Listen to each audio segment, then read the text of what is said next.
Hey guys, I hope you're doing well. In this video, we're going to talk about dealing with setbacks that will inevitably happen along the journey of self-improvement and working on your own body as you go through the high flow method. I like to think about the 4 phases that we go through as a journey, and that doesn't necessarily mean that you go through the journey once and then you're completely finished. The whole point here is to improve in movement and improve every time you go through this system. So you can think about it like a through hike that you've maybe repeated a couple of times.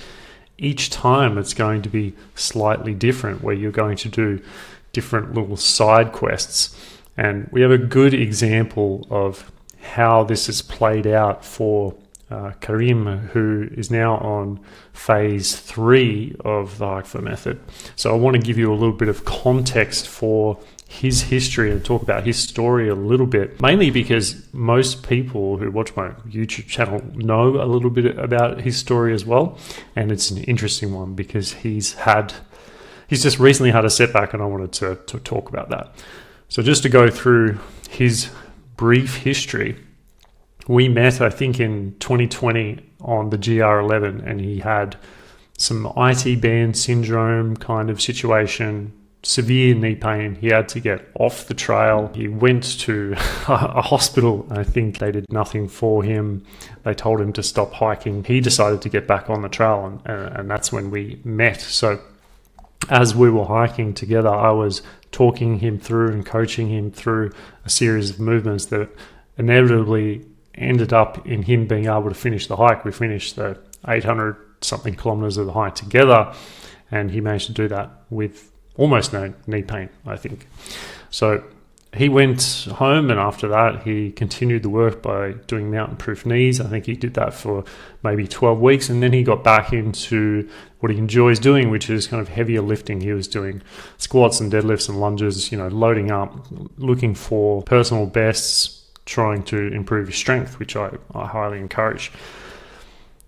Somewhere along the way, he had a disc injury. It might have been something previous to all of this. I can't remember. But anyway, he has a disc injury that was a consideration and is now resulting in this setback that he's having now. And along with that, he's also kind of regressed in terms of his knee ability. He started to get some knee pain, a lot of calf tightness and soreness. So I said to him, okay, come and do the high flow method. And so his plan is the same concept that everyone works on in the high flow method. So I had a look at his foot, we did some assessments, and we started him on phase 1 with sensory awareness in the foot and getting the movement into the joints of the foot and ankle. That's what we work on in phase 1. And in phase 2, the plan was to learn how to coordinate movement at the foot and the hip. We did that for 6 weeks, maybe a little bit longer. At this stage, we had to do some coaching and some education around coordinating or being disciplined in the knee and being able to do a bent straight knee calf raise, which is one of the most difficult moves probably for a lot of people that we do in phase 2. And he started to feel better, went to Nepal, hiked for a couple of weeks in Nepal, managed to do that without knee pain. He was also doing that with Nora, his partner. She also had knee pain. Both of them did the high flow method phase 1 and 2 and managed to get through that trip in Nepal without any significant knee pain. And then he moved on to phase 3, which is learning how to push through the floor, particularly for him, as well as coordination and reaction time. So he had a bit of a side quest where he was really focusing on kind of opening up the bottom of the foot.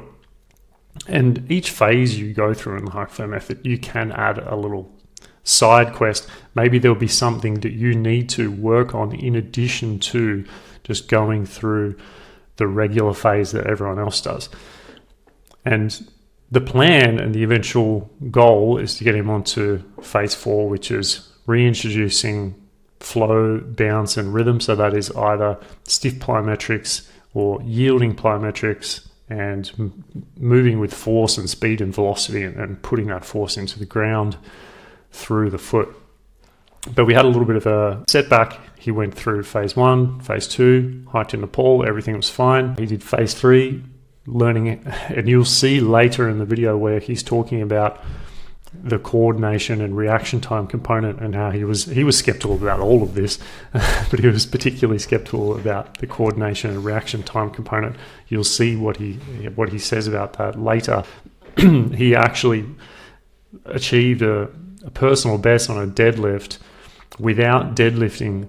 He didn't deadlift for a year, and he just picked up a barbell and knocked out a personal best for 2 reps on a deadlift. And that speaks to the work that we did in phase 1 and phase 2, learning how to push through the foot, learning how to coordinate movement at the foot, hip, and ankle all together, and developing a better sense of body awareness and that mind-muscle connection that comes through the kind of work that we do. So we had a setback. This previous disc injury flared up, and so now we need to not stop doing the work completely. We can still continue to work on phase 3 for him, but we need to reintroduce a little bit of a side quest to really feel a little bit more confident in the ability for him to rotate through these vertebral segments of his spine. So lots of core work and lots of rotation work, which you'll hear me talk about. And then eventually we can get back into phase 4, but we're going to repeat phase 3 for him because he didn't do a lot of it, and we're adding a little bit more focus on restoring rotation at the joints in the spine with some low volume rotation med ball work, which you'll see later in the video. And then he can get back to phase 4, and then at some point it would be good to go through the whole process again with a different side quest. So the journey here is about learning to be better and do each of these phases better. Once you've done phase 1 once, that doesn't mean that you'll never do it again. For a lot of people, it's going to be useful to go back and do it even better with the strength and the awareness and the ability that you've built in the other phases. Going back and doing phase 1 again is a really, really good idea. And I like people to repeat that. It's not going to be exactly the same because we have several different variants of each of these phases, and there's different side quests along the way. So if you do phase 1 again, you can do a slightly different variation, maybe with a different side quest. Or like a different add-on or an extra little focus. So those could be, in phase 1, a good example would be, okay, I'm going to do phase 1 again, but I'm going to add on the supination complex add-on because I have a flat foot and I need to get more space in the bones of the foot. Or maybe you would do an add-on where you are more focused on pushing through the big toe, for example. In phase 3, this is exactly what we're doing for Karim now, looking at more core strength, intra-abdominal pressure, rotation through the obliques before he moves on to phase 4, which could be stiff plyometrics or yielding plyometrics. We're not sure in Karim's case which one though they will be, but sure enough, he's going to move through this 4-phase system, and you will hear when we add the video at the end the changes that have happened in his body as a result of this. He is a completely different athlete. He moves entirely different.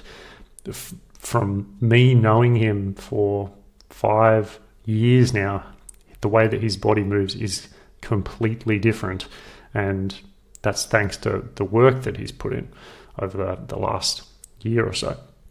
So before we get into the major lessons, I'm going to play the clip of a conversation that we had together on a live call. Grant was on there as well. So you can kind of learn from his mistakes that he's made. I'm not saying it's his fault. They're just common mistakes that people make along the way, so that you can understand that this process isn't always linear. In fact, it's never linear. There's not a single person who's gone through this 4-phase and not had some kind of setback, whether it be a large setback or a small setback.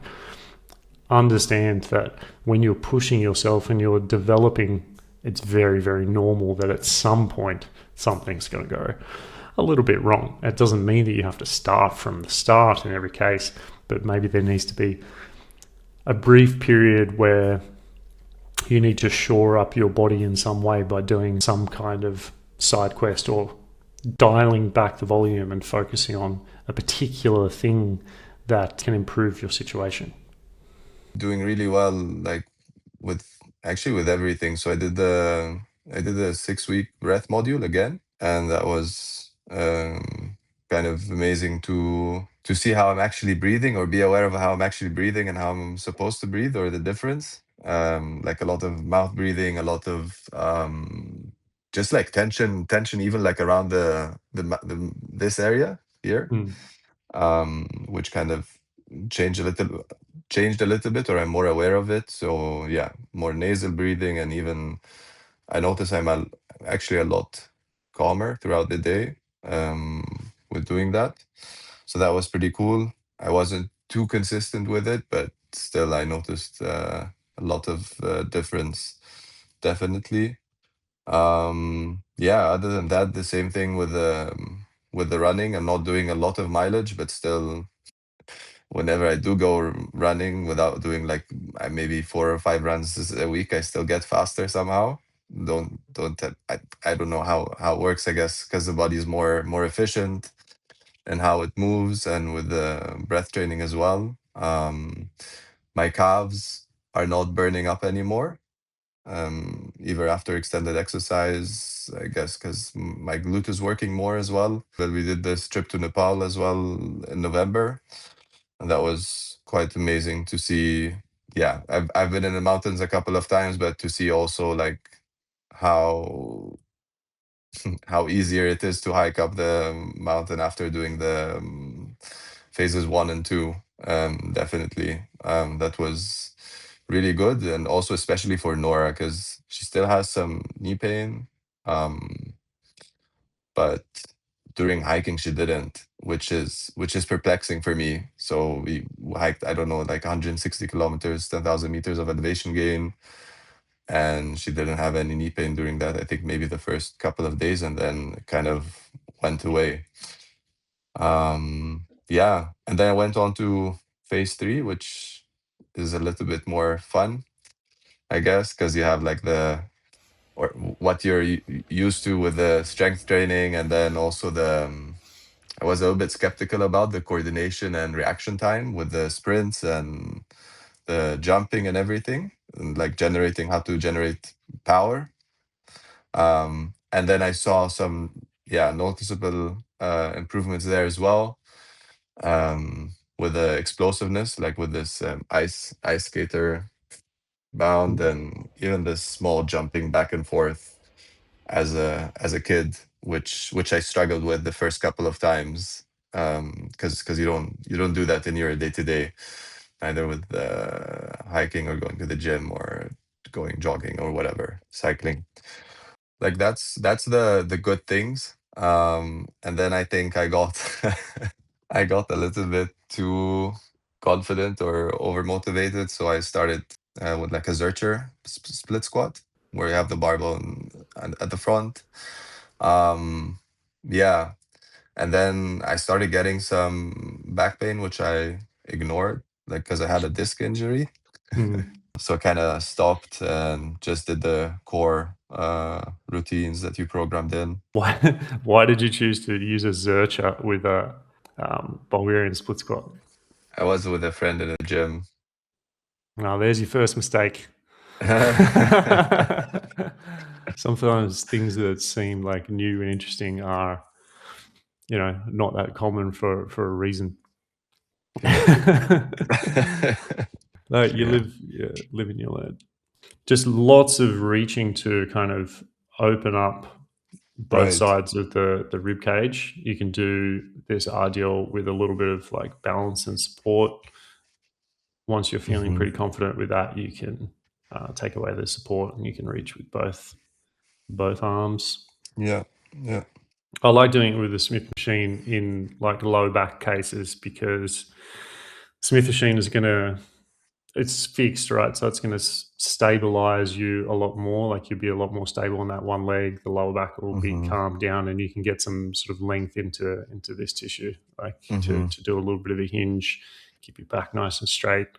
Um, I just You can obviously do it with a barbell, but I think in the case of like any kind of lower back issue, it's nice to Mm. have it on the Smith machine, and you can Yeah, load that up and feel pretty safe doing that.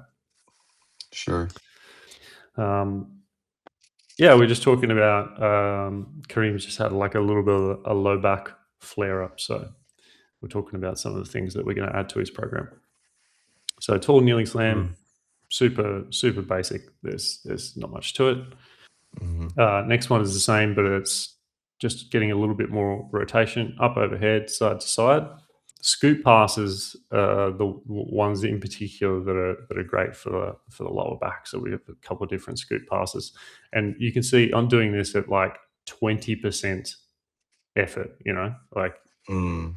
it's very important when you've got like a lower back, when you've done some kind of insult to the lower back, that you just are very gentle about introducing rotation with load like this. So it's Mm-hmm. literally like 20% effort, just these little underhand sort of scoop passes. We do so tall kneeling in a split stance with a scoop pass, and you're really Mm-hmm. trying to get your obliques to do a lot of the rotation. So you're just feeling this kind of, it's almost like a recoil where the momentum of the ball coming off the wall is rotating you, in this case, into the right. And you want to use your obliques and this kind of springiness through your midsection to throw lightly against the wall. And then external rotation of that front hip. Does that make sense? Ace, will that naturally happen, or should we try to think about rotating our hips? The only thing you're going to think about is tuning into the obliques. You're not trying to internally or externally rotate the hip. You're in a biased position here for external rotation, and here you're in a biased position for internal rotation, because you're rotating your torso and your hip to some extent in towards this left femur. So the left femur is getting a little bit of that internal rotation. So it's going to happen naturally, but the main thing that you focus on is just like this, um, that springiness and recoil through the obliques with the rotation. And again, it's like 20-30% effort, just like feeling that recoil of the ball. Sort of powerful movements to do. This one's probably like a higher level than these earlier little scoop pass ones. Med ball toss in a seated position. I'll pull up. How heavy should the med ball be? Yeah, I do those with 5 kilo, and that's plenty. I don't like. I think if you were to go any heavier than that, then it's quite likely that you kind of add an insult to injury, and just it's too much load. So Mm.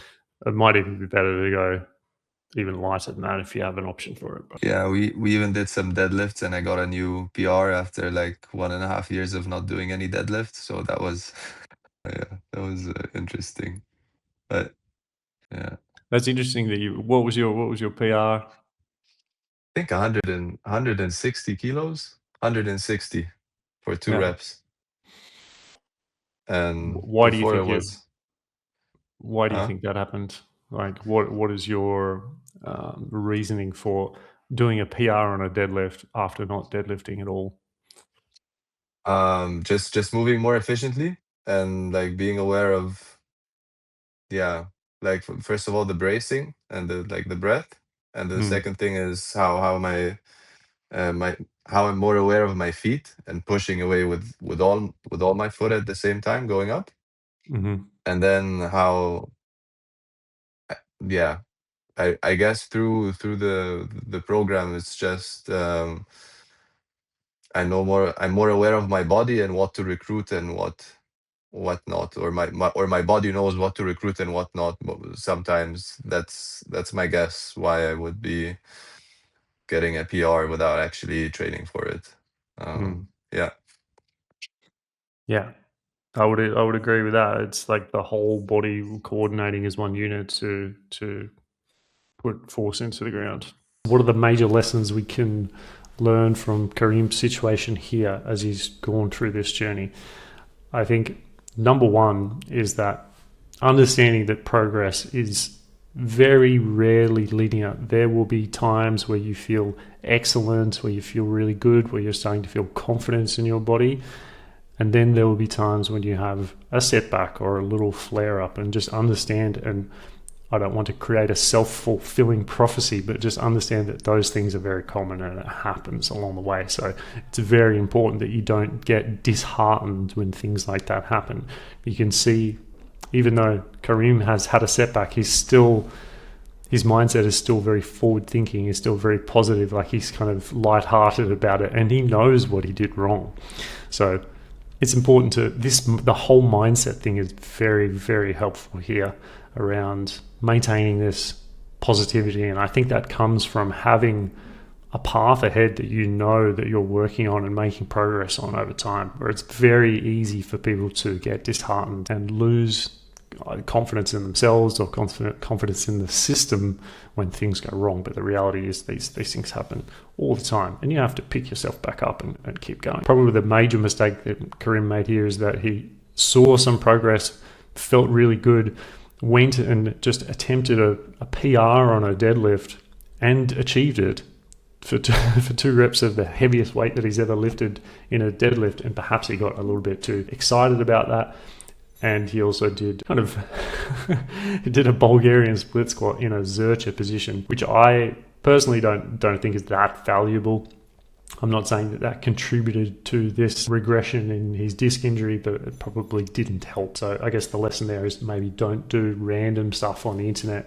I mean, this is the benefit of having a coach. Like, we program things specifically for your situation. So maybe don't go and do random stuff on the internet that your friend is doing. Maybe I don't want to tell people to not experiment, but I think particularly when you have a disc injury in the spine, you need to be a little bit more conservative, and you probably almost certainly need to be working with someone who knows what they're doing. Another lesson here is you don't know that you've done too much until you do too much, and I tell people that all the time. I get questions like, do you think I'm well enough recovered to go and do this session? Or how much should I be pushing myself right now? And I don't know, and no one else does. What we can say is, like, why don't we go and try a few reps and see how you feel? Like, there is no conceivable way in which myself or any other coach can really know better than your body about what you're feeling and what you're capable of doing. So sometimes it's good to just go and try a few things out and see how you feel when you're not sure. That is almost always going to be my answer. And one thing that people need to learn is learning how much pain to push through. And perhaps that's not even the right word. What's more important is knowing what pain really is, and the difference between something that is structural damage related and something that is just a habitual pain response in the nervous system. And again, that comes from working with your body and practicing movement and focusing on movement instead of the pain that you're experiencing on your body. And that just comes through practice and education and conversations like this. Next lesson is that there's always something that you can work on and learn. If you've injured yourself or you've done some insult to the body in some way, does that mean that you have to stop everything completely? No, there's always something you can do. We had someone who Elaine fractured her tibia and fibula. And so she was in a wheelchair and bedridden for weeks. She is now starting to walk again. But before that time, we had her working on the breath training. Like, there's always things that you can do. So stopping your progress, stopping the work entirely is never a good idea. finally, we're going to keep doing it and keep getting better at it. Like, we can go through this system so many times with slight variations and still seek out improvements.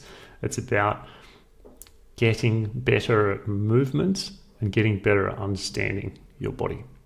So they're the major lessons that I took away from this conversation. I hope you got something out of it as well. If you did, I'd love to hear about it in the comments. Thanks, guys. I will leave you to it.